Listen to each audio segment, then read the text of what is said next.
Hello আসসালামু আলাইকুম, welcome back to Rezwana Ridi's blog. So কেমন আছেন সবাই? আশা করি সবাই অনেক ভালো আছেন। অ্যান্ড আজকে সকাল সকাল উঠে গিয়েছি, আমার বেবিকে নিয়ে আহিয়াদের স্কুলে যাচ্ছি। আহিয়াদের আজকে লাস্ট ক্লাস এবং আজকে ওদের ক্লাস পার্টি। সো আমার বেবি এবং আমি ব্ল্যাক কালার ড্রেস রেডি হয়ে গিয়েছি।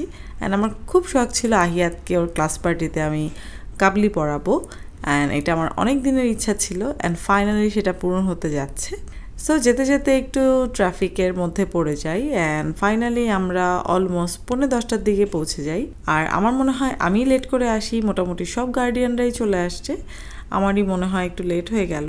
অ্যান্ড আজকের ওয়েদারটা খুবই সুন্দর ছিল, একটা মেঘলা মেঘলা দিন। সো খুব মনে হচ্ছিল যে কোথাও গিয়ে একটু চা এবং পকোড়া টাইপের কিছু খাই। তো আবার কোথায় যাব, এর মধ্যে হচ্ছে বৃষ্টি শুরু হয়ে গেল। অ্যান্ড খুবই মনটা খারাপ ছিল আমার যে আমি আহিয়াদের তেমন কোনো ভিডিও বা কিছু করতে পারিনি। যা কিছু ভিডিও এগুলো সব আহিয়াদের মিসদের শেয়ার করা, সো ওইটাই আমি আপনাদের সাথে শেয়ার করলাম। অ্যান্ড এমন অবস্থা ছিল যে কোনো গার্ডিয়ান আমরা কোথায় দাঁড়াবো সেটার কোনো অবস্থা নাই, আমরা সবাই একটা কর্নারে দাঁড়িয়ে পড়েছি। অ্যান্ড কিছুক্ষণ পরেই হচ্ছে আদিবা চলে আসে, অ্যান্ড ওর গাড়িতেই আমরা সবাই বসেছিলাম, কারণ আসলে কোথাও দাঁড়িয়ে থাকার মতো অবস্থা ছিল না, এত ঝুম বৃষ্টি ছিল, তো খুব বিরক্ত লাগছিল একদিক দিয়ে। অ্যান্ড হঠাৎ আমরা সাডেন প্ল্যান করি যে কাচ্চি বাড়িতে যাব। আর এর আগে জান্নাত আপু এবং রুবানা আপু তারা চলে যায় ইউনিমার্টে।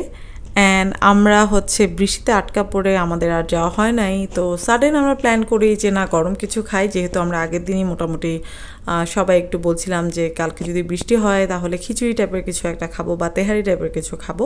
তো দেরি না করে আমরা শঙ্করে একটা ছোট রেস্টুরেন্ট আছে যেটা হচ্ছে কাচ্চি বাড়ি, অ্যান্ড সবাই এটার রিভিউ অনেক ভালো দিয়েছে, তাই আমরা এখানে সবাই চলে আসি।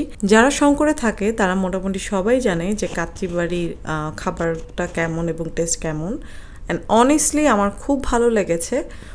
পুরোটাই সরিষা তেল দিয়ে করা ছিল, একদমই গ্যাস হওয়ার কোনো চান্স নেই, যেটা আমার খুবই ভালো লাগে। অ্যান্ড আমি সরিষা তেল দিয়ে যেগুলো করা থাকে সেগুলো আসলে খুবই টেস্টি হয় এবং গ্যাসের কোনো প্রবলেম হয় না।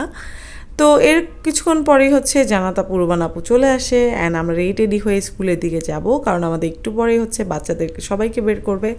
অ্যান্ড আমার বেবি খুবই আপসেট ছিল, কারণ তার বেস্ট ফ্রেন্ড রাইয়ান খুব কান্নাকাটি করছিল, তাই তার বেস্ট ফ্রেন্ডের কান্না দেখে সেও কান্না করছিল, তারও মনটা খুব খারাপ। অ্যান্ড যেহেতু বৃষ্টির দিন ছিল তেমন কোনো কিছু আসলে আমরা ছবি বা কোনো কিছুই তুলতে পারিনি, মনটা খুব খারাপ ছিল।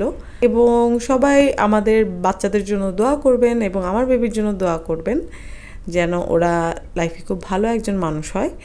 সো যেহেতু ওরকম কিছু করতে পারিনি, আমার বেবিকে নিয়ে বাসার নিচে আসছি এবং এখানে ওর কিছু ছবি তুলছিলাম। বাট আমার বেবির একদমই ছবি তোলা পছন্দ না, টোটালি সে তার বাবার মতো হয়েছে।